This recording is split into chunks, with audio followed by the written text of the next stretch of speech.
ام لہم آلہۃ تمنعہم من دوننا، کیا اور بھی کوئی معبود ہیں ہمارے علاوہ جو ان کو روک سکیں؟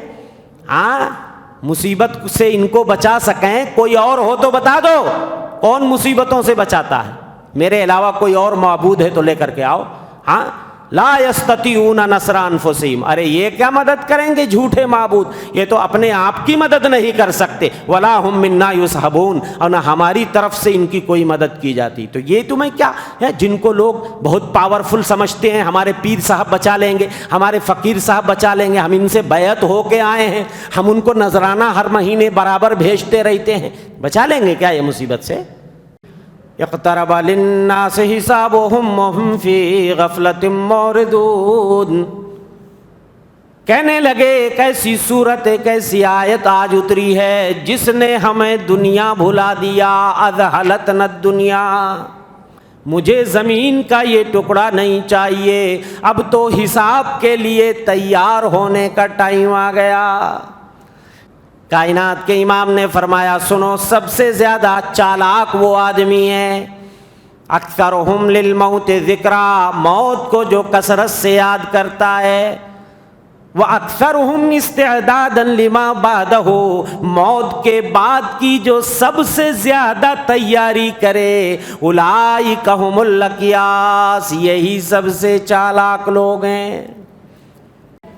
وَإِنَّ عَلَيْكُمْ لَحَافِظِينَ كِرَامًا كَاتِبِينَ، تمہارے اوپر تمہاری حفاظت کرنے کے لیے دو فرشتے لگے ہیں جن کو کرامن کاتبین کہا جاتا ہے، ایک دائیں طرف ایک بائیں طرف، ہمارے اعمال کی حفاظت کرتے ہیں، کوئی بھی ہمارا عمل ضائع نہیں ہوتا۔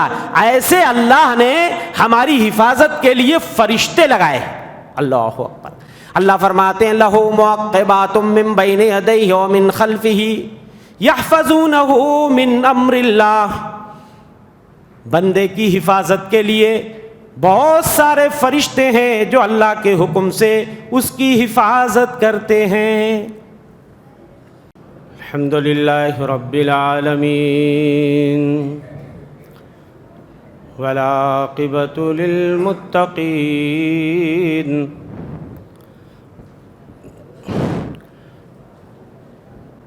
والصلاة والسلام على أشرف الأنبياء والمرسلين، نبينا محمد وعلى آله وأصحابه أجمعين، أما بعد، فقد قال الله تعالى في كتابه الحكيم اقترب للناس حسابهم وهم في غفلة معرضون۔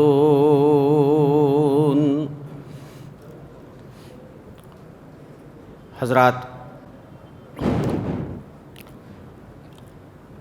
17ویں پارے کی تلاوت نہایت خشوع اور خضوع کے ساتھ ہم نے سماعت کی۔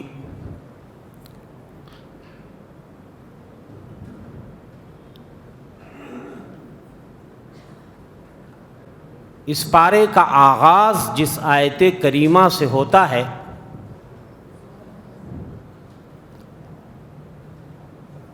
وہ یہی آیت کریمہ ہے جس کی ابھی میں نے آپ کے سامنے تلاوت کی۔ اقترب للناس حسابهم، لوگوں کے حساب کا وقت قریب آ گیا ہے۔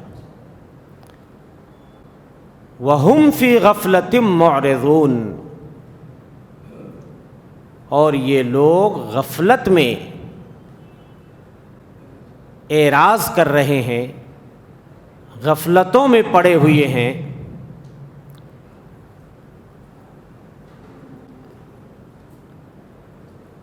حساب سے یہاں مفسرین نے دو معانی مراد لیے۔ لوگوں کے حساب کا وقت قریب آ گیا ہے، پہلا معنی یہ ہے کہ لوگوں کی موت کا وقت قریب آ گیا ہے، تو حساب سے کچھ لوگوں نے موت مراد لیا ہے، اور ظاہر سی بات ہے کہ زندگی برف کی طرح پگھل رہی ہے، ایک ایک دن جو گزر رہا ہے ہماری زندگی سے کم ہو رہا ہے، تو ہر انسان کی موت قریب آ رہی ہے۔ لوگ کتنا بھی اپنا برتھ ڈے منائیں اور کیک کاٹیں، خوشیاں منائیں اور ہیپی نیو ایئر کا جشن منائیں، نیا سال لگنے پہ ایک سال تو کم ہو گیا نا۔ جس تاریخ کو آپ پیدا ہوئے، اگلی تاریخ جب آئی تو لوگ یہ سوچ رہے ہیں ہم بڑے ہو رہے ہیں، اور یہ بھول جاتے ہیں کہ ہماری عمر سے اتنا حصہ مائنس ہو رہا ہے، اور ویسے بھی جو مر گیا اس کی قیامت قائم ہو گئی۔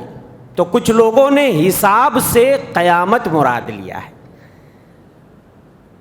کہ لوگوں کے حساب کا وقت قریب آ گیا ہے، یعنی لوگوں کی قیامت قریب آ گئی۔ اور قیامت قرآن نے کئی جگہوں پہ اس کی طرف اشارہ کیا ہے کہ لوگ اسے دور سمجھتے ہیں لیکن ہم تو اسے قریب سمجھتے ہیں۔ اور اللہ فرماتے ہیں آزفت الآزفہ، قریب آنے والی قریب آ گئی۔ تو قیامت بھی دور نہیں ہے۔ کائنات کے امام مدنی سردار فرماتے ہیں بعثت انا والساعۃ کہاتین، مجھے نبی اور رسول بنا کے بھیجا، میرے اور قیامت کے بیچ میں صرف اتنا ہی فاصلہ ہے۔ اور آپ نے اپنی ان دونوں انگلیوں سے اشارہ کیا، بیچ کی انگلی اور شہادت کی انگلی۔ اب 1400 سال سے زائد، تقریباً 1450 سال ہونے کو ہیں۔ اب ہم سے اور آپ سے قیامت کتنی قریب ہوگی ذرا بتائیے۔ تو میرے بھائیوں، یہ آیت گویا غافلین کے لیے تنبیہ ہے، جو غفلت میں پڑے ہیں، اللہ کو بھولے ہیں، آخرت کو بھولے ہیں، اللہ انہیں یاد دلا رہا ہے کہ لوگوں تیار ہو جاؤ، اچھے اچھے اعمال کر کے تیاری کر لو، تمہارے حساب کا وقت بالکل قریب آ رہا ہے۔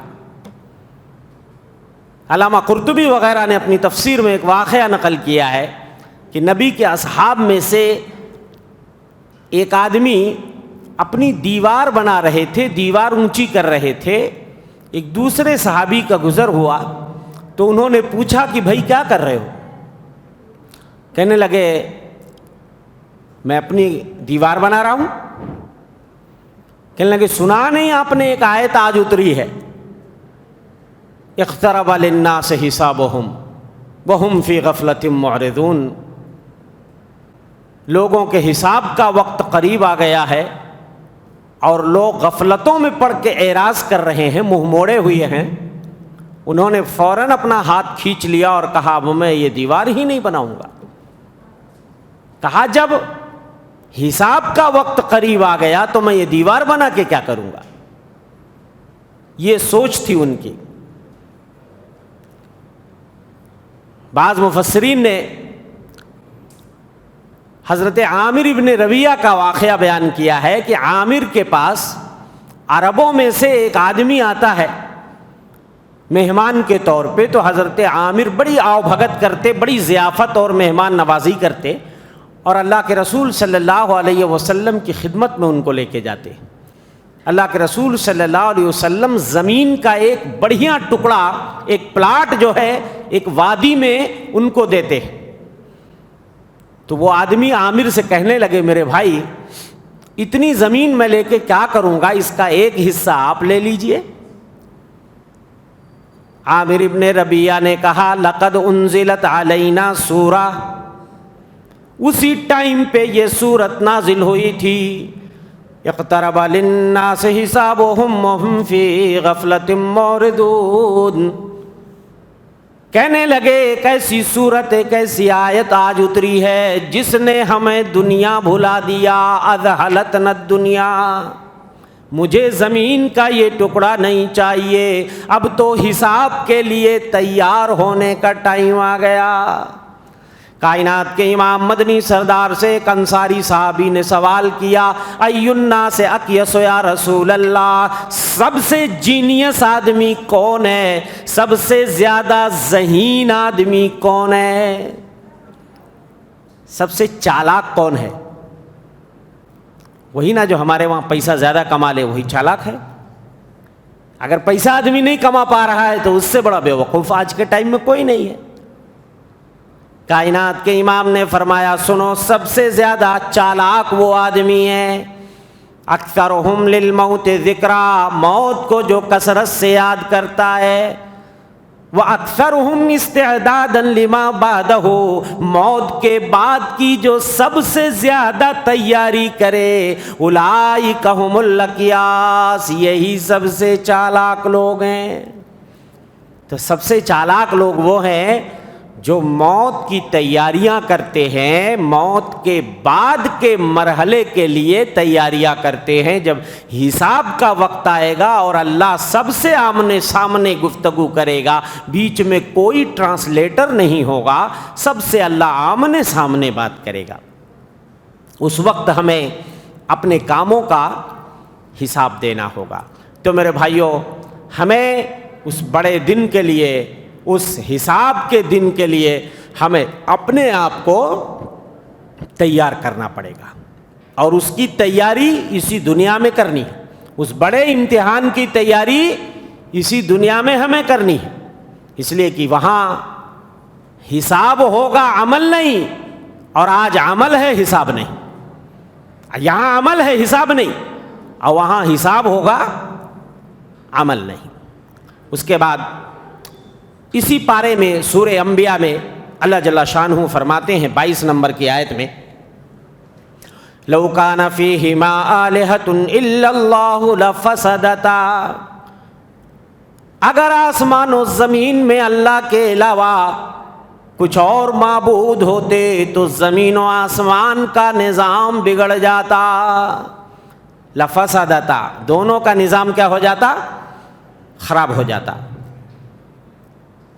تو اللہ کی ذات پاک ہے، جو عرش کا رب ہے، اور جو لوگ اللہ کے بارے میں باتیں کر رہے ہیں اللہ اس سے پاک ہے۔ ایک سمپل سا معاملہ اللہ نے سمجھایا ہے، توحید کو، اپنی وحدانیت کو بڑے ہی سمپل اور خوبصورت انداز میں اللہ نے بندوں کو سمجھا دیا کہ زمین آسمان میں اگر ایک سے زائد خدا ہوتے، معبود ہوتے، تو اتنی بڑی کائنات چل سکتی؟ نہیں چل سکتی، پورا نظام درہم برہم ہو جاتا، پورا سسٹم خراب ہو جاتا۔ ایک ملک میں اگر 2 وزیر اعظم ہو جائیں چلے گا ملک؟ نہیں چلے گا۔ ایک اسٹیٹ میں اگر 2 وزیر اعلیٰ ہو جائیں اور دونوں سیم پاور کے ہوں، نہیں چل سکتا۔ ایک کمپنی میں 2 مینیجر اگر اور دونوں کو سیم پاور ہو تو اختلاف ہو جائے گا۔ ایک کالج میں اگر 2 پرنسپل ہو جائیں نظام نہیں چلے گا۔ ایک گھر میں اگر 2 سربراہ ہو جائے، ایک ہی گھر میں چھوٹا سا گھر ہے، اگر 2 لوگ سربراہ ہو جائے اختلاف ہو جائے گا۔ تو اتنی بڑی کائنات جو اس قدر ترتیب سے چل رہی ہے، کبھی آپ نے دیکھا اللہ کے بنائے ہوئے سسٹم میں کوئی تبدیلی دیکھا آپ نے؟ کبھی آپ بول سکتے کہ سورج آج اپنے ٹائم سے لیٹ نکلا، یا سورج آج لیٹ ڈوبا؟ ہاں، آج تو رات آئی ہی نہیں، آج دن ہی دن رہ گیا۔ کبھی ہوا ایسا؟ نہیں ہوا۔ تو اللہ یہ سمجھا رہے ہیں بہت سمپل انداز میں کہ دیکھو، آسمان میں بھی اللہ وہی ہے جو زمین میں ہے۔ ایسا نہیں ہے کہ زمین میں کوئی اور ہے اور آسمان میں، اس پوری کائنات کو چلانے والا اللہ فرماتے ہیں وَهُوَ الَّذِي فِي السَّمَاءِ إِلَٰهٌ وَفِي الْأَرْضِ إِلَٰهٌ، وہ اللہ کی ذات ہے جو آسمان میں بھی معبود ہے، زمین میں بھی معبود ہے۔ وَهُوَ الْحَكِيمُ الْعَلِيمُ، ایسا نہیں ہے کہ آسمانوں میں کوئی دوسرا معبود ہے، زمین میں کوئی دوسرا معبود ہے، پوری کائنات کو، پورے سسٹم کو کنٹرول کرنے والی ذات صرف ایک ہے۔ جو لوگ یہ کہتے ہیں کہ اللہ نے کائنات کو پیدا کرنے کے بعد اس کا سسٹم دوسروں کو ہینڈ اوور کر دیا، قطبوں کو ہینڈ اوور کر دیا، غوثوں کو اور ولیوں کو اور نبیوں کو ہینڈ اوور کر دیا، اللہ کا اب کوئی کام نہیں ہے، وہ عرش پہ بیٹھا ہے، اکیلا رہے گا۔ میرے بھائیوں، ان لوگوں نے اللہ کو معطل کر دیا ہے، اللہ کو مٹی کا مادھو بنا کر عرش پر بٹھا دیا ہے، لینا دینا دوسروں کا کام ہو گیا ہے۔ لوگ دلیل پکڑتے ہیں، ہمارے نبی کو کہتے ہیں، دیکھو کیا فرمایا نبی نے، انما انا قاسم، میں تو صرف بانٹتا ہوں، واللہ یوتی، دینے والا اللہ ہے، اللہ دینے والا، لیکن کس کو کتنا ملنا ہے یہ نبی بتائیں گے، نبی دیں گے۔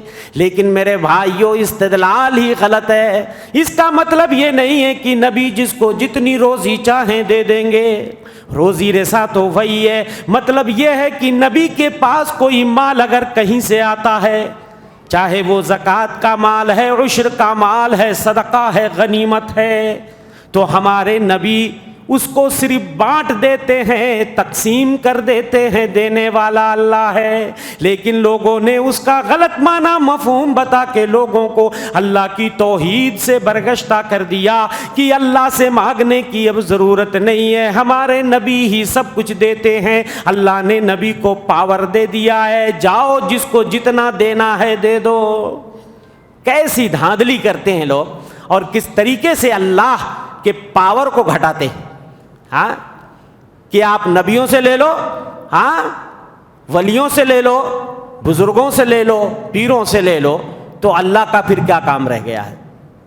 تو میرے بھائیوں، اللہ ہی پورے کائنات کو، پورے سسٹم کو چلا رہا ہے، اور وہی قادر مطلق ہے، اس کی اجازت کے بغیر کوئی پتا نہیں ہل سکتا، اور اس کی اجازت کے بغیر کسی کو کچھ نہیں مل سکتا ہے۔ تو اسی سے ہمیں مانگنا ہے، اسی کو اپنا داتا سمجھنا ہے، اسی کو حاجت روا سمجھنا ہے، اسی کو مشکل کشا سمجھنا ہے، اسی کو گنج بخش سمجھنا ہے۔ ساری چیزیں، ساری ضروریات کا سوال ہمیں اسی اللہ سے کرنا چاہیے۔ اس کے بعد سورہ انبیاء ہی میں آگے چل کر کے اللہ نے آیت نمبر 42 میں اللہ فرماتے ہیں، قُلْ مَن يَكْلَؤُكُم بِاللَّيْلِ وَالنَّهَارِ مِنَ الرَّحْمَٰنِ، اے نبی کہہ دیجئے رحمان کے سوا کون ہے جو رات اور دن کی گھڑیوں میں تمہاری حفاظت فرماتا ہے؟ بل ہم من ذکر ربہم معرضون، بلکہ لوگ اپنے رب کے ذکر سے اعراض کر رہے ہیں۔ کوئی اور ہے اللہ کے علاوہ جو آفتوں سے، مصیبتوں سے، پریشانیوں سے ہماری حفاظت فرماتا ہے؟ تو اللہ فرماتے ہیں، اے نبی کہہ دیجئے کون ہے رحمان کے سوا؟ ہے کوئی تو لاؤ، جو رات اور دن کی گھڑیوں میں تمہیں مصیبتوں سے بچاتا ہے، تمہیں سیکورٹی فراہم کرتا ہے اور تمہاری حفاظت کرتا ہے۔ آج لوگ اپنی حفاظت کے لیے بہت سارے انتظامات کرتے ہیں۔ کوئی سی سی ٹی وی کیمرہ لگاتا ہے، کوئی ڈرون کیمرہ سے اپنی حفاظت کرتا ہے، کوئی کمانڈو لگا لیتا ہے اگر زیادہ پیسہ ہے، کوئی باکسر رکھ لیتا ہے، ہاں، بہت سارے طریقے ہیں۔ لیکن یہ سب دنیاوی وسائل ہیں، مادی اسباب ہیں۔ ٹھیک ہے، آپ مادی اسباب پہ بھروسہ کیجئے، یہ بھی آپ کی حفاظت کریں گے، لیکن اسی وقت تک کریں گے جب تک اللہ کو آپ کی حفاظت منظور ہے، ورنہ جو مصیبت آنی ہے کوئی کمانڈو آپ کو نہیں بچا سکتا، کوئی ڈرون کیمرہ، کوئی سی سی ٹی وی کیمرہ آپ کو، کوئی گیٹ مین، کوئی بھی حارس اور دربان بھی آپ کو نہیں بچا سکتا۔ تو اس لیے اللہ فرماتے ہیں قل من یکلؤکم باللیل والنہار من الرحمن، کون ہے جو رحمان کے سوا رات اور دن کی گھڑیوں میں تمہاری حفاظت کرتا ہے؟ میرے بھائیو، اللہ کی رحمت دیکھیے، اس کا فضل دیکھیے کہ اس نے جس طرح ہمارے اعمال کو لکھنے کے لیے، اعمال کی حفاظت کے لیے اس نے 2 فرشتے لگائے ہیں۔ وَإِنَّ عَلَيْكُمْ لَحَافِظِينَ كِرَامًا كَاتِبِينَ، تمہارے اوپر تمہاری حفاظت کرنے کے لیے 2 فرشتے لگے ہیں جن کو کرامن کاتبین کہا جاتا ہے، ایک دائیں طرف ایک بائیں طرف، ہمارے اعمال کی حفاظت کرتے ہیں، کوئی بھی ہمارا عمل ضائع نہیں ہوتا۔ ایسے اللہ نے ہماری حفاظت کے لیے فرشتے لگائے ہیں۔ اللہ اکبر۔ اللہ فرماتے ہیں لَهُ مُعَقِّبَاتٌ مِّن بَيْنِ يَدَيْهِ وَمِن خَلْفِهِ يَحْفَظُونَهُ مِنْ أَمْرِ اللَّهِ، بندے کی حفاظت کے لیے بہت سارے فرشتے ہیں جو اللہ کے حکم سے اس کی حفاظت کرتے ہیں۔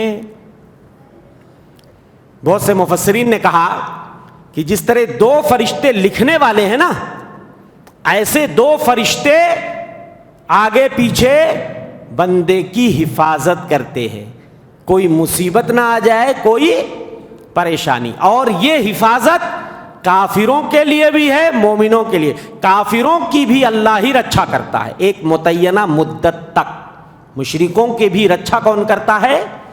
اللہ ہی کرتا ہے۔ ہاں، تقدیر کے مطابق جب کسی مصیبت کا وقت آ جاتا ہے تو اس وقت فرشتے اپنا ہاتھ کھینچ لیتے اور پھر وہ مصیبت آ جاتی، کوئی نہیں بچا سکتا، پھر کوئی نہیں بچا سکتا۔ موت کا وقت ہے، مصیبت کا وقت ہے، اللہ نہ کرے کوئی حادثہ ہے، فرشتے اپنا ہاتھ کھینچ لیتے۔ اور جب تک اللہ کی نگرانی ہے، فرشتوں کی نگرانی ہے، کوئی آپ کو کچھ بھی نقصان نہیں پہنچا سکتا ہے۔ تو میرے بھائیوں، مادی اسباب پہ آپ بھروسہ کیجئے، سائنس اور ٹیکنالوجی پہ آپ بھروسہ کیجئے، لیکن اس سے پہلے ہمارا بھروسہ اللہ پہ ہونا چاہیے۔ آج موجودہ وقت میں اس کی سب سے زیادہ ضرورت ہے۔ ہر وقت خطرہ لگا رہتا ہے دشمنوں کا، پتہ نہیں کب کیا ہو جائے، ہاں پتہ نہیں کب کس کے ساتھ کون سا حادثہ ہو جائے۔ اس لیے میرے بھائیوں، ہمیں اپنا پروٹیکشن اور بچاؤ اسلامی طریقے سے، کیسے کچھ امور ہیں جو اگر ہم انجام دیں تو انشاءاللہ اللہ ہماری خصوصی حفاظت، دیکھیے ایک عمومی حفاظت ہے جو سب کی ہو رہی ہے، خصوصی پروٹیکشن چاہیے، خصوصی بچاؤ چاہیے، اللہ کی حفاظت میں ہم آ جائیں، فرشتوں کی نگرانی میں آ جائیں، تو اس کے لیے ہمیں کچھ کام کرنا پڑے گا۔ میں نے کہا چونکہ اس وقت خطرے بہت زیادہ ہیں، قدم قدم پہ دشمنوں کے خطرے ہیں، شرپسند عناصر کے خطرے ہیں، پتہ نہیں کب کس کے ساتھ کیا ہو جائے۔ تو سب سے پہلا کام، اگر آپ چاہتے ہو کہ اللہ کی خصوصی حفاظت اور اس کی رعایت اور اس کی نگرانی میں آپ آ جاؤ، تو اللہ کی حفاظت کرو۔ حضرت عبداللہ ابن مسعود کا واقعہ بارہا میں سنا چکا ہوں۔ آپ کے پیچھے سواری پہ بیٹھے ہوئے ہیں، کائنات کے امام کہتے ہیں یا غلام انی اعلمک کلمات، او بچے میں تمہیں کچھ باتیں سکھاتا ہوں، احفظ اللہ یحفظک، تم اللہ کی حفاظت کرو، اللہ تمہاری حفاظت کرے گا۔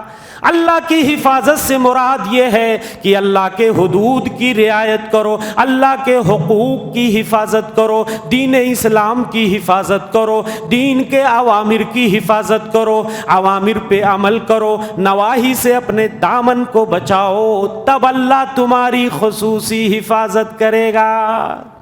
اور صرف مصیبت سے ہی نہیں، مصیبت سے بھی بچائے گا، ہمارے جسموں کی حفاظت کرے گا، ہمارے اعضاء و جوارح کی حفاظت کرے گا، زیادہ ٹائم تک ہم اپنے بدن کے اعضاء سے کام لے سکتے ہیں، ایسا اللہ حفاظت۔ ہماری عقلوں کی حفاظت کرے گا اللہ، ہمارے جسموں کی حفاظت کرے گا اللہ، ہمارے مال کی حفاظت کرے گا اللہ، ہماری اولاد کی حفاظت کرے گا اللہ۔ کب؟ جب ہم اللہ کی حفاظت کریں گے۔ احفظ اللہ تجدہ تجاہک، اللہ کی حفاظت کرو، اللہ کو اپنے سامنے پاؤ گے۔ اللہ تو عرش پہ مستوی ہے۔ سامنے پانے کا مطلب یہ ہے کہ جب کوئی سنکٹ کی گھڑی ہوگی، جب کسی مشکل میں آپ گرفتار ہوں گے، اللہ خصوصی طور پہ آپ کی نگرانی کرے گا، خصوصی طور پہ آپ کی حفاظت کرے گا۔ کوئی نہ کوئی راستہ اللہ آپ کو مشکل سے نکلنے کا بنا دے گا، جیسا اللہ نے اپنے خصوصی بندوں کی حفاظت فرشتوں کو بھیج کے اللہ نے کرائی، ایسا۔ اور اللہ جب اگر حفاظت کرنے پہ آ جائے گا نا، موت کے منہ سے آپ کو نکال لے گا۔ شیر کے جبڑے میں بھی چلے گئے، اللہ وہاں سے بھی آپ کو کھینچ لے گا۔ اگر اللہ آپ کو بچانا چاہ لے گا، شیر کے منہ میں چلے گئے، اللہ نکال لے گا۔ جیسے حضرت سفینہ کو اللہ نے شیر کے جبڑے سے بچا لیا، پہلے بھی میں بتا چکا ہوں۔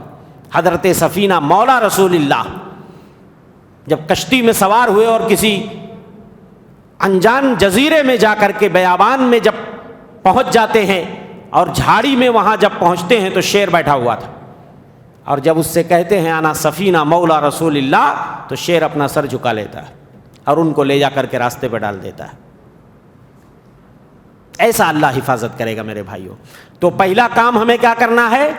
اللہ کی حفاظت کریں، مطلب اللہ کے دین کی حفاظت کریں، تب اللہ ہماری خصوصی حفاظت، عمومی حفاظت تو چل ہی رہی ہے، سب اس سے فائدہ اٹھا رہے ہیں، مومن کافر نیک برے سب اللہ کی ہی رعایت۔ اللہ کی رعایت نہ ہو، اللہ کی حفاظت نہ ہو، ایک لمحہ کے لیے کوئی نہیں رہ سکتا زندہ، اللہ کی رعایت اور اس کی نگرانی کے بغیر۔ دوسرا کام یہ کرنا ہے، نمازوں کی حفاظت کریں تو اللہ ہماری حفاظت کرے گا۔ فرمایا اللہ کے رسول صلی اللہ علیہ وسلم نے، جب کوئی بندہ نمازوں کی حفاظت کرتا ہے، رکوع سجود ڈھنگ سے کرتا ہے، تو نماز کہتی ہے اے اللہ تو اس بندے کی حفاظت فرما جیسے اس نے میری حفاظت کی ہے۔ نماز آپ کے لیے دعا کرے گی، کیا بولے گی؟ اے اللہ اس بندے نے میری حفاظت کی ہے، اللہ تو اس کی حفاظت کرنا۔ اور جب بندہ نمازوں کو ضائع کر دیتا ہے، نمازوں کی حفاظت نہیں کرتا، رکوع سجود ڈھنگ سے نہیں کرتا، تو نماز کہتی ہے اللہ جیسے اس نے مجھے ضائع کیا، اللہ تو بھی اس کو ضائع کر دے۔ صحیح روایت ہے بالکل، علامہ البانی وغیرہ نے صحیح قرار دیا۔ اور ایسے ہی ایک تیسرا کام بھی میں آپ کو بتا دیتا ہوں، اللہ کی حفاظت اگر خصوصی رعایت چاہیے، خصوصی نگرانی میں اگر آنا ہے اللہ کی، تو میرے بھائیوں دعاؤں کا اہتمام کیجیے، دعاؤں کا خصوصی اہتمام کیجیے۔ گھر سے نکلتے ہوئے پتہ نہیں آپ کے ساتھ باہر کیا ہو جائے، ہاں، تو گھر سے نکلنے کی بھی ہمارے نبی نے دعا سکھائی ہے۔ جب بندہ گھر سے نکلتا ہے، نبی فرماتے ہیں اگر یہ دعا پڑھ لے، بسم اللہ توکلت علی اللہ لا حول ولا قوت الا باللہ، تو ایک فرشتہ کہتا ہے فقد ہدیتا وکفیتا ووقیتا، تجھے اچھی چیز کی رہنمائی کر دی گئی، تجھے ہر شر اور ہر تکلیف سے بچا لیا گیا، اور اللہ تیرے لیے کافی ہو گیا۔ کفیتا، اللہ تیرے لیے کافی ہو گیا۔ شیطان سر پیٹ کے رہ جاتا ہے، اب میں اس کا کیا بگاڑوں گا، اس کے لیے تو اللہ کافی ہو گیا۔ کتنے لوگ ہیں جو گھروں سے نکلتے ہوئے دعا پڑھتے ہیں؟ سواری پہ، آپ سواری پہ بیٹھتے ہو، یہاں بھی خطرے ہیں نا، ساودھانی ہٹی درگھٹنا گھٹی۔ آج پہلے کے زمانے میں اتنے خطرے نہیں تھے جتنے آج کے زمانے میں خطرے ہیں۔ ہاں، پہلے لوگ اونٹ گھوڑے اور کھچروں کی سواری کرتے تھے تو اتنے ایکسیڈنٹ نہیں ہوتے تھے، اس سے کیا ہوں گے ایکسیڈنٹ، اس میں بہت کم خطرے ہوتے۔ آج تیز رفتار سواریاں ہیں، ہاں، اگر اللہ نہ کرے سواری کے ساتھ کچھ معاملہ ہو جاتا ہے، کتنے لوگوں کی جانیں چلی جاتی۔ اس کے باوجود بھی کائنات کے امام مدنی سردار جب سواری پہ، اونٹ پہ، گھوڑے پہ بیٹھتے تھے تو دعا کرتے تھے سبحان الذی سخر لنا ھذا وما كنا له مقرنین، اللہ کی ذات پاک ہے جس نے اس جانور کو، اس سواری کو میرے لیے مسخر کر دیا۔ مسخر کا مطلب میرے انڈر میں کر دیا۔ ہاں، جدھر میں لے جاؤں گا تو یہ سواری جائے گی۔ یہ کس نے بنایا؟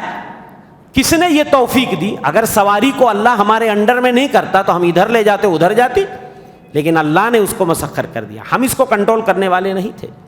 ہاں، پوری دعا اگر آپ دیکھیں، وَإِنَّا إِن شَاءَ اللَّهُ إِلَىٰ رَبِّنَا لَمُنْقَلِبُونَ، ہم اللہ نے چاہا تو اللہ ہی کی طرف لوٹنے والے ہیں۔ اللہم انا نسألک فی سفرنا ھذا البر والتقوى ومن العمل ما ترضى، اللہم ہون علینا سفرنا ھذا واطوی عنا بعدا، اللہم انت الصاحب فی السفر والخلیفۃ فی الاہل، اللہم انا نعوذ بک من وعثاء السفر وکآبۃ المنظر وسوء المنقلب فی المال والاہل۔ ہم دعا کرتے ہیں کہ اللہ ہمارے راستے کو سمیٹ دے، جلدی ہمارا راستہ طے ہو جائے، اللہ سفر میں آنے والی دشواریوں اور پریشانیوں سے بچا لے، اے اللہ میرے مال اور میرے بچوں کی اللہ حفاظت فرما، کوئی بری خبر ہے اللہ میرے بچوں کو نہ پہنچے۔ ہاں، کتنا پروٹیکشن اور بچاؤ ہے، سبحان اللہ۔ تو میرے بھائیوں، سواری پہ بیٹھنے کے لیے آج تو موسٹ امپورٹنٹ ہے یہ کہ آج گھوڑے گاڑی اور اونٹ اور کھچروں کی سواریاں نہیں ہیں، تیز رفتار، آپ بائک پہ سوار ہوتے ہو، آپ کار پہ سوار ہوتے ہو، ہوائی جہاز پہ سوار ہوتے ہو، خطرہ ہی خطرہ ہے۔ تو اس لیے دعاؤں کا خصوصی اہتمام کیجئے، گھروں سے نکلنے کی دعا، سواری پہ بیٹھنے کی دعا، صبح و شام کی دعائیں جو ہیں، اللہم انی اسألک العفو والعافیہ فی دینی و دنیای و اہلی و مالی، اللہم استر عوراتی و آمن روعاتی، اللہم احفظنی من بین یدی و من خلفی، اے اللہ حفاظت فرما میری آگے سے بھی پیچھے سے بھی، وعن یمینی وعن شمالی، دائیں سے بھی اور بائیں سے بھی، ہاں میرے نیچے سے بھی میرے اوپر سے بھی۔ اللہ اکبر، کتنی بہترین دعائیں ہیں کہ آپ پورے چوطرفہ چاروں طرف سے آپ اپنے آپ کو اللہ کی رعایت اور نگرانی میں دے دیتے ہو۔ اے اللہ یہاں سے بھی کر، یہاں سے بھی کر، یہاں سے بھی کر، یہاں سے بھی کر، نیچے سے بھی میری حفاظت، نیچے سے کوئی بلا نہ آ جائے، اوپر سے کوئی بلا نہ آ جائے، اے اللہ تو ہماری حفاظت فرما۔ سمجھ گئے نا؟ تو اس لیے آج ضرورت ہے کہ ہم اس آیت کریمہ پہ غور کریں۔ قُلْ مَن يَكْلَؤُكُمْ بِاللَّيْلِ وَالنَّهَارِ، کون ہے رحمان کے سوا جو رات اور دن کی گھڑیوں میں تمہاری حفاظت فرماتا ہے رحمان کے علاوہ کوئی؟ لَهُ مُعَقِّبَاتٌ مِّن بَيْنِ يَدَيْهِ وَمِن خَلْفِهِ، ہاں يَحْفَظُونَهُ مِنْ أَمْرِ اللَّهِ، اللہ کے حکم سے آگے پیچھے اللہ نے فرشتوں کو لگا دیا ہے جو بندے کی حفاظت کرتے رہتے ہیں۔ اللہ اس کے بعد فرماتا ہے ام لہم آلہۃ تمنعہم من دوننا، کیا اور بھی کوئی معبود ہیں ہمارے علاوہ جو ان کو روک سکیں، ہاں مصیبت سے ان کو بچا سکیں؟ کوئی اور ہو تو بتا دو، کون مصیبتوں سے بچاتا ہے؟ میرے علاوہ کوئی اور معبود ہے تو لے کر کے آؤ۔ ہاں، لا یستطیعون نصر انفسہم، ارے یہ کیا مدد کریں گے جھوٹے معبود، یہ تو اپنے آپ کی مدد نہیں کر سکتے، ولا ہم منا یصحبون، اور نہ ہماری طرف سے ان کی کوئی مدد کی جاتی۔ تو یہ تمہیں کیا ہے، جن کو لوگ بہت پاورفل سمجھتے ہیں، ہمارے پیر صاحب بچا لیں گے، ہمارے فقیر صاحب بچا لیں گے، ہم ان سے بیعت ہو کے آئے ہیں، ہم ان کو نذرانہ ہر مہینے برابر بھیجتے رہتے ہیں، بچا لیں گے کیا یہ مصیبت سے؟ کوئی نہیں بچا پائے گا میرے بھائیوں۔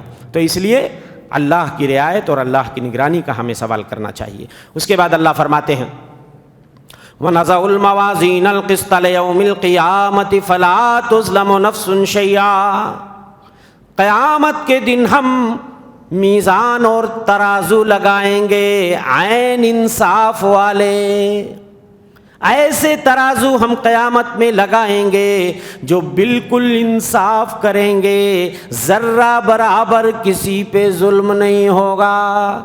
فلا تظلم نفس شیئا، کسی پہ کوئی ظلم نہیں ہوگا۔ وَإِن كَانَ مِثْقَالَ حَبَّةٍ مِّنْ خَرْدَلٍ، اگر رائی کے دانے کے برابر بھی کوئی عمل ہوگا، أَتَيْنَا بِهَا، ہم اس کو لائیں گے۔ وَكَفَى بِنَا حَاسِبِينَ، حساب لینے کے لیے ہم اکیلے کافی ہیں۔ اللہ اکبر۔ قیامت کے دن اللہ اگر ترازو نہ لگائے، ایسے ہی فیصلہ کر دے ان کو جہنم میں جانا ہے، ان کو جنت میں جانا، تو کوئی اس کا ہاتھ پکڑ سکتا ہے؟ لیکن اس کے باوجود بھی اللہ ترازو لگائے گا۔ اب کچھ لوگوں نے کہا کئی ترازو لگیں گے، یہاں جمع کا لفظ آیا موازین، تو کچھ لوگوں نے کہا کئی ترازو لگیں گے، مختلف اعمال کے لیے الگ الگ ترازو ہوں گے، کچھ لوگوں نے کہا، یا ہر امت کے لیے الگ الگ ترازو ہوگا، اور بہت سے علماء نے کہا کہ ترازو ایک ہی لگے گا، ترازو تو ایک لگے یا کئی لگے، لیکن ترازو لگے گا، اس میں تو کوئی شبہ نہیں ہے، اس لیے کہ یہ کنفرم ہے، اور قرآن میں کئی جگہ اس کا ذکر آیا ہے کہ قیامت میں ترازو لگے گا، حدیثوں میں بھی اس کا ذکر آیا ہے۔ اور دیکھیے یہ اللہ کا کمال عدل ہے کہ قیامت کے دن اللہ تمہارے سامنے تمہارے اعمال کو تول کر دکھا دے گا، تمہارے نامہ اعمال کو اللہ ترازو میں تولے گا اور بندوں کو بھی تولے گا۔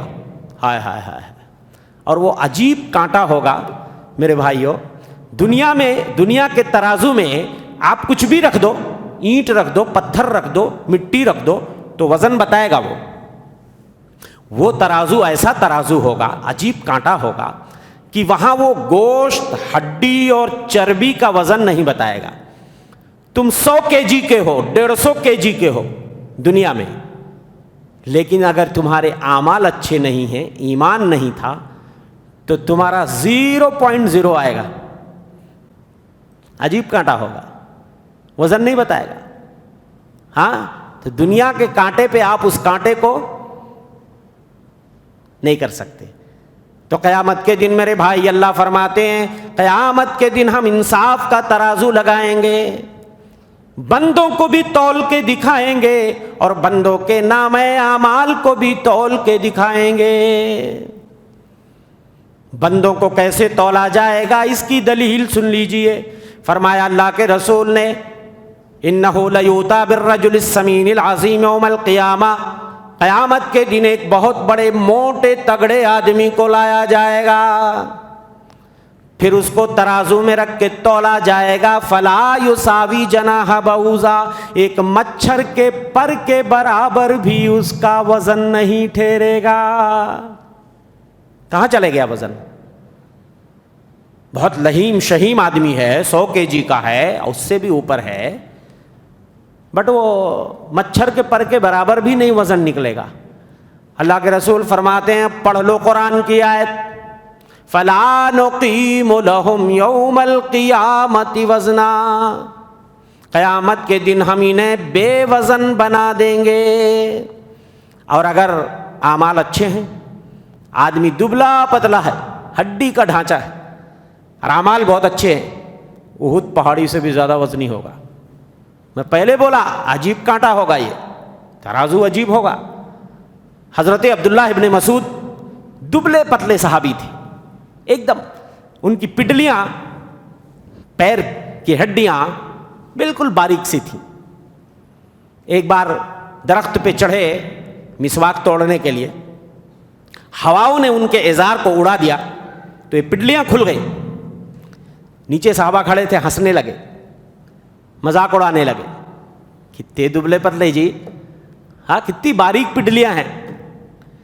کائنات کے امام مدنی سردار نے کہا تضحکون من دقت ساقی، او صحابہ تم ان کی پڈلیوں کی باریکی سے ہنستے ہو، واللہ انہما لاثقل فی المیزان من جبل احد، یہ ترازو میں قیامت کے دن احد پہاڑ سے زیادہ وزنی ٹھہریں گی۔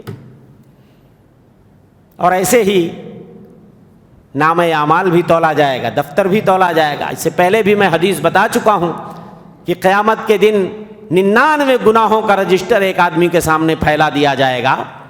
ہاں اللہ پوچھیں گے کوئی گناہ چھوڑا تھا دنیا میں؟ کچھ نہیں چھوڑا تھا۔ کچھ اس میں غلط لکھ گیا ہے؟ نہیں اللہ سب صحیح لکھا ہے۔ تیرے پاس ہے کوئی نیکی؟ بولے گا کچھ نہیں ہے۔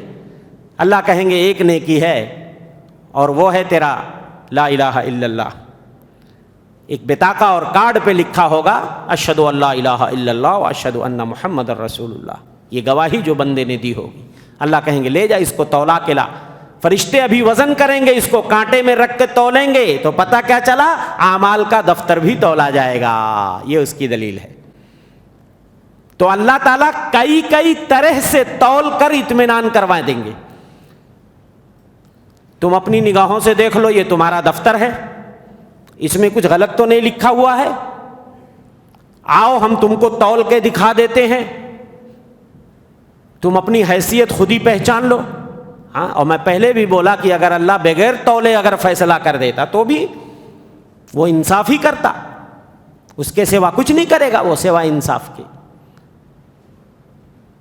تو جب بطاقہ ایک پلڑے میں ڈالا جائے گا اور 99 گناہوں کا رجسٹر ایک پلڑے میں ڈالا جائے گا تو بطاقہ وزنی ہو جائے گا۔ تو میرے بھائیوں، ایک رائی کے دانے کے برابر بھی اگر کوئی عمل ہے، رائی کا دانہ، ذرہ یا اس سے بھی چھوٹی چیز، اللہ اکبر، روشن دان جب ہم لوگ کھولتے ہیں نا تو جب سورج کی کرنیں آتی ہیں نا تو اس میں کچھ ذرات اڑتے ہیں، دیکھا ہے کہ نہیں آپ نے؟ مثقال فمن یعمل مثقال ذرۃ خیرا، وہ ذرہ ہے جو روشنی آتی ہے، اس میں باریک باریک ذرے دکھتے ہیں۔ ایک ذرے کے برابر بھی اگر کسی نے اچھا عمل کیا ہوگا وہ بھی دیکھے گا وہاں اپنے نام اعمال میں، اور ذرے کے برابر اگر برا کیا ہوگا تو وہ بھی دیکھے گا۔ اس کے بعد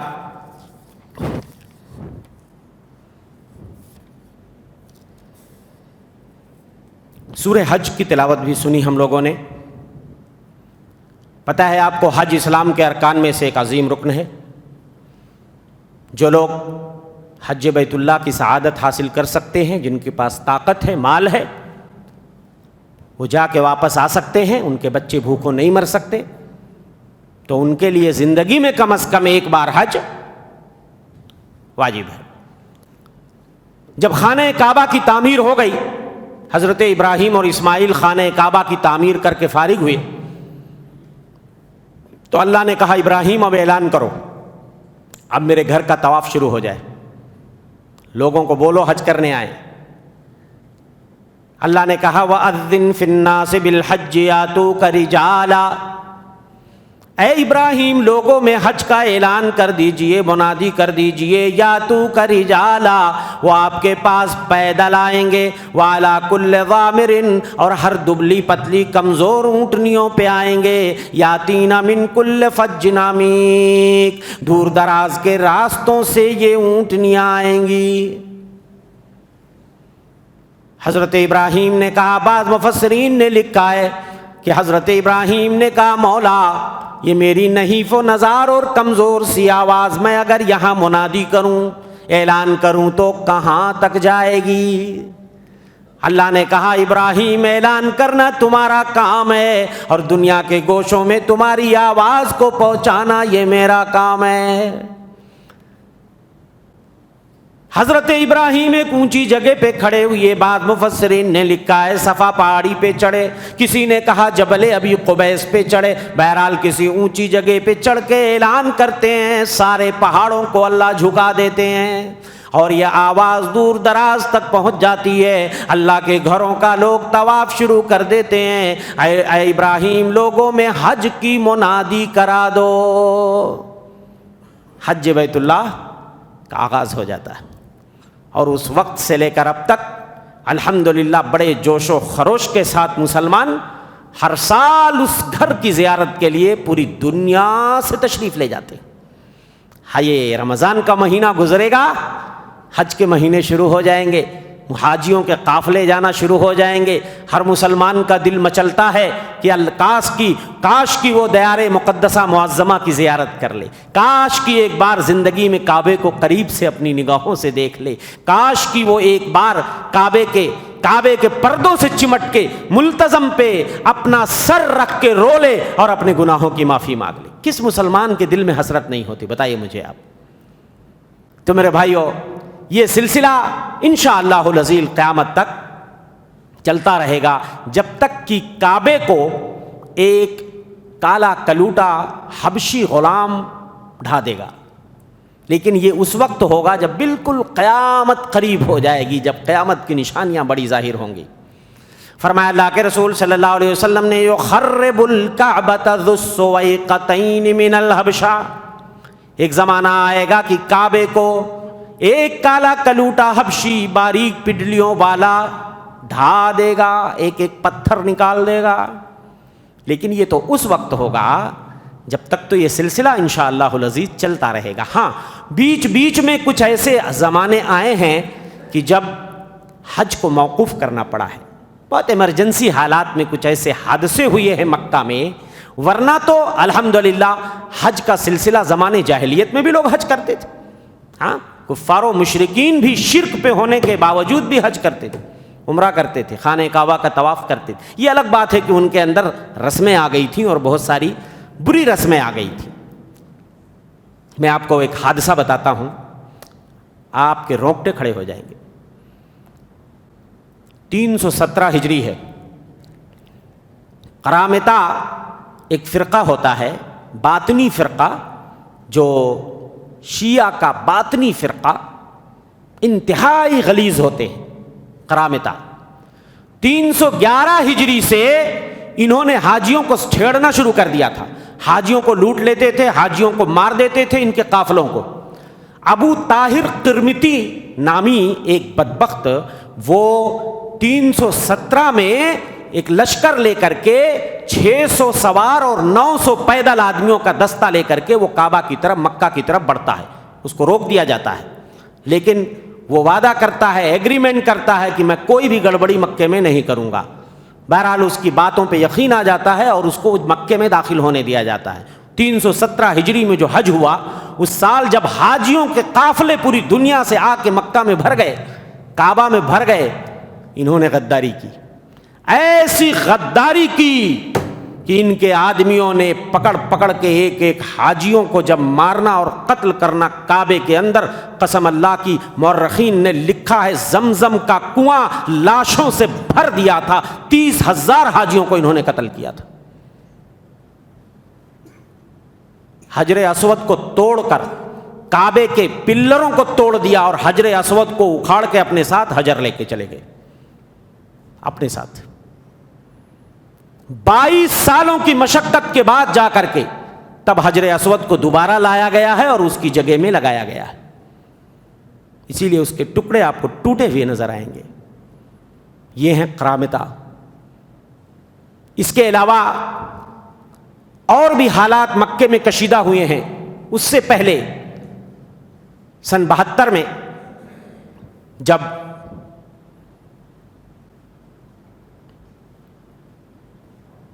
عبد الملک بن مروان خلیفہ ہوتا ہے, اس کی تھوڑی سی اسٹوری میں آپ کو بتاتا ہوں. ایسے ایسے حالات مسلمانوں پہ آئے ہیں. یزید بن معاویہ, جب حضرت معاویہ کے بعد ان کا بیٹا یزید, کا نام سنا ہوگا آپ نے, جب وہ خلیفہ بنتا ہے تو حضرت عبداللہ ابن زبیر صحابی ہیں, وہ اپنے اہل و عیال سمیت مکہ آ جاتے ہیں اور اس کے ہاتھوں پہ بیعت کرنے سے انکار کر دیتے. وہ اپنا ایک لشکر بھیج کر مدینے پہ چڑھائی کرواتا ہے, جس کو فتنہ حرہ کہا جاتا ہے. اتنے لوگوں کو مدینے میں مارا گیا اور اس قدر مدینے کو لوگوں کو یرغمال بنا لیا, کئی روز تک مسجد نبوی میں نماز نہیں ہو سکی. اور اس کے بعد یزید کی جب وفات ہو جاتی ہے تو حجاز کا خلیفہ عبداللہ بن زبیر کو بنا دیا جاتا ہے, اور یزید کا بیٹا جب خلیفہ ہوتا ہے وہ چند ہی مہینے ہوتا ہے, پھر وہ بھی مر جاتا ہے. پھر تمام عالم اسلام کا بالاتفاق خلیفہ کس کو چن لیا جاتا ہے؟ حضرت عبداللہ ابن زبیر تمام عالم اسلام کے خلیفہ متعین ہو جاتے ہیں. لیکن اسی میں مروان بن عبد الملک شام میں بغاوت کر دیتا ہے اور شام پہ قبضہ کر لیتا ہے, خلیفہ بن جاتا ہے. اور جب شام پہ اس نے کنٹرول حاصل کر لیا تو عراق اور مصر والے بھی الگ ہو گئے. پھر مروان کی بھی جب وفات ہو جاتی ہے تو اس کا بیٹا عبد الملک بن مروان جب خلیفہ بنتا ہے تو اکثر ممالک یہ غداری کرتے ہیں اور عبداللہ ابن زبیر کی خلافت سے نکل جاتے ہیں. اکیلے پڑ گئے بیچارے. مکے میں خانہ کعبہ میں انہوں نے پناہ لیا ہوا ہے, اور عبد الملک بن مروان نے حجاج بن یوسف ثقفی, جو اس کا گورنر تھا, بہت بڑا ظالم و جابر گورنر تھا, اس کو لشکر دے کر کے بھیجتا ہے. جبل ابو قبیس پہ منجنیق لگوا کے کعبہ پہ حملے کروائے جاتے. کعبے پہ باقاعدہ منجنیق اس زمانے میں ایک ایسا توپ اور گولا پھینکنے کا ایک ہتھیار ہوا کرتا جس سے توپ اور گولے پھینکے جاتے تھے. جبل ابو قبیس پہ منجنیق لگوا کر کے کعبے پہ اس نے حملہ کروایا, اور مجبور ہو کر کے عبداللہ ابن زبیر کو اس کے مقابلے کے لیے نکلنا پڑتا ہے. لیکن بہت تھوڑے ہی جانثار ان کے ساتھ رہ جاتے ہیں. حضرت عبداللہ ابن زبیر اپنی والدہ زبیر کی بیوی حضرت اسما ان کی والدہ تھی، بوڑھی ہو گئی تھی. کہتے ہیں ماں کیا کہتی ہو، لڑوں یا ہتھیار ڈال دوں؟ کہنے لگی بیٹا اگر تم اپنے آپ کو حق پہ سمجھتے ہو تو تم کبھی ہتھیار نہیں ڈالنا. اس کے بعد لڑتے لڑتے شہید ہو جاتے ہیں حضرت عبداللہ ابن زبیر. بوڑھی خاتون 90 کی عمر کی پہنچ چکی، بینائی بھی ختم ہو گئی ہے، لیکن اپنے بیٹے کو غسل دیتی ہیں اور کہتی ہیں مجھے فخر ہے اپنے بیٹے پر کہ اس نے مرنا گوارا کیا لیکن اسلام کا سودا میرے بیٹے نے نہیں کیا. حجاج مذاق اڑاتا ہے تمہارا بیٹا حرم میں الحاد اور بے دینی پھیلا رہا تھا اس لیے مارا گیا تمہارا بیٹا. حضرت اسماء نے کہا ارے تم میرے بیٹے پہ تانا زنی کرنے آئے ہو، میرا بیٹا تو وہ ہے کہ مدینے میں جب ہم گئے تھے سب سے جب لوگوں نے تانے دیا تھا کہ مہاجرین کی نسل کٹ جائے گی، ان کو بچے نہیں ہو رہے تھے، میرے وہاں پہلا بچہ جب پیدا ہوا تو مسلمانوں نے خوشی سے نعرے لگائے اور میں اپنے بچے کو جب نبی کی خدمت میں لے کے گئی تو سب سے پہلی چیز میرے بچے کے منہ میں جو گئی وہ نبی کا لعاب دہن تھا. آپ نے کھجور چبایا اور میرے بچے کے منہ میں لگا دیا. تو ایسے بھی حالات آئے ہیں میرے بھائیوں کہ مکے پہ حملے ہوئے، بیچ بیچ میں ایسے بھی حالات آئے، بہت سارے ملک کے لوگ حج کرنے نہیں جا سکے. غالباً 372 ہجری کا واقعہ ہے، عراق سے حاجی لوگ نہیں آ سکے تھے. وہاں خلافت بنو عباسیہ اور خلافت جو بنو عبید، یہ کرامتہ، یہ شیعہ کے جو فرقے، ان کے جو خلفاء تھے ان کے اندر اور بنو عباسیہ کے خلفاء میں ایسی لڑائی ہو گئی کہ اس وقت قافلے. اور ہمارے وہاں بھی ایک زمانہ ایسا تھا، میں نام نہیں لوں گا، کہ ہمارے یہاں کے ایک بڑی جماعت کے پیر صاحب نے فتویٰ دیا تھا کہ وہاں وہابیوں کی حکومت ہے اس لیے حج منسوخ کیا جاتا ہے. اللہ اکبر. یہ یہاں فتوے یہاں سے نکل چکے تھے کہ وہاں جب تک وہابیوں کی حکومت ہے حج کو منسوخ کیا جاتا ہے. میرے بھائیو آج بھی ایسے لوگوں کو ہم نے اپنی آنکھوں سے دیکھا ہے، قسم اللہ کی جاتے ہیں خانہ کعبہ میں وہاں کے امام کے پیچھے نماز نہیں پڑھتے. ایسے بد نصیبوں کو میں نے اپنی آنکھوں سے دیکھا ہے. اگر پڑھ لیتے ہیں تو ریٹرن نماز واپس پڑھتے ہیں، بولتے ہیں یہاں وہابیوں کی حکومت ہے اس لیے ان کے پیچھے ہماری نماز ہی نہیں ہوتی. اسی لیے میں نے وہاں طالب علمی کے زمانے میں جب میں وہاں مدینے میں پڑھ رہا تھا 94 میں، تو اس وقت جب ہم حاجیوں کے خیموں میں جاتے تھے ایسے بد نصیب حاجیوں کو میں نے دیکھا کہ حرم کے امام کے پیچھے بھی نماز نہیں پڑھتے تھے. تو میں نے کہا تھا کہ خانہ کعبہ کی دہلیز سے لوٹ آتے ہیں، گر ادا کر لی نمازیں تو یہ فرماتے ہیں سارے سجدے گئے بیکار چلو پھر سے پڑھیں، ہو گئے ہم تو خطا کار چلو پھر سے پڑھیں. یہ وہابی ہے نہیں ان سے بھلائی کی امید، اب کوئی جرم یہاں رہ کے نہ ہم سر لیں گے، لوٹ کے جائیں گے اجمیر میں حج کر لیں گے.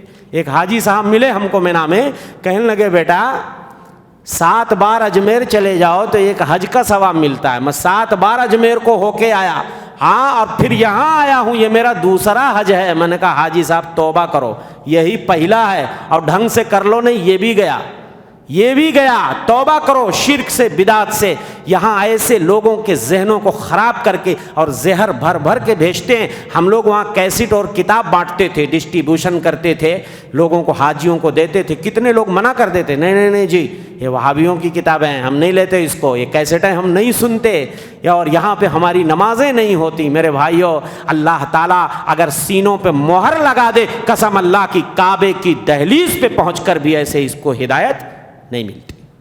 واپس لوٹ آتا، جیسا گیا تھا کعبہ ویسے اٹھا کے پھینک دیتا ہے، جا شرک بدعت کی غلاظتیں جو بھر کے آیا تھا ویسے اس کو واپس کر دیتا. تو ہے کچھ لوگ جن کو اللہ وہاں جانے کے بعد ہدایت دے دیتا ہے اگر کسی کو دینا چاہتا ہے، لیکن بہت سارے ہیں جیسے جاتے ہیں ویسے واپس آ جاتے. تو میرے بھائیو یہ حج، سورہ حج آپ پڑھیے، اللہ نے اس کا نقشہ کھینچا ہے کہ کس طریقے سے حج کی منادی اللہ نے کروائی حضرت ابراہیم سے. اور اللہ کا فضل ہے کہ اس وقت سے لے کر آج تک تھوڑے سے حالات کبھی کبھی بیچ میں خراب ہوئے ہیں، ورنہ یہ سلسلہ پورے آن بان شان کے ساتھ چل رہا ہے اور انشاءاللہ چلتا رہے گا. تو اللہ سے دعا ہے کہ جو بھائی حج بیت اللہ کی سعادت سے محروم رہے ہیں ابھی تک، اللہ ان کے لیے بھی وہاں حاضری کے اللہ تو راستے پیدا کر دے، وہ بھی دیار مقدسہ معظمہ کی زیارت کرنے میں کامیاب ہو جائیں اور اپنی نگاہوں اپنے دلوں کو ٹھنڈک بخشیں۔ آمین و ما توفیق الا باللہ۔ وصلی اللہ علی محمد۔ السلام علیکم ورحمۃ اللہ وبرکاتہ۔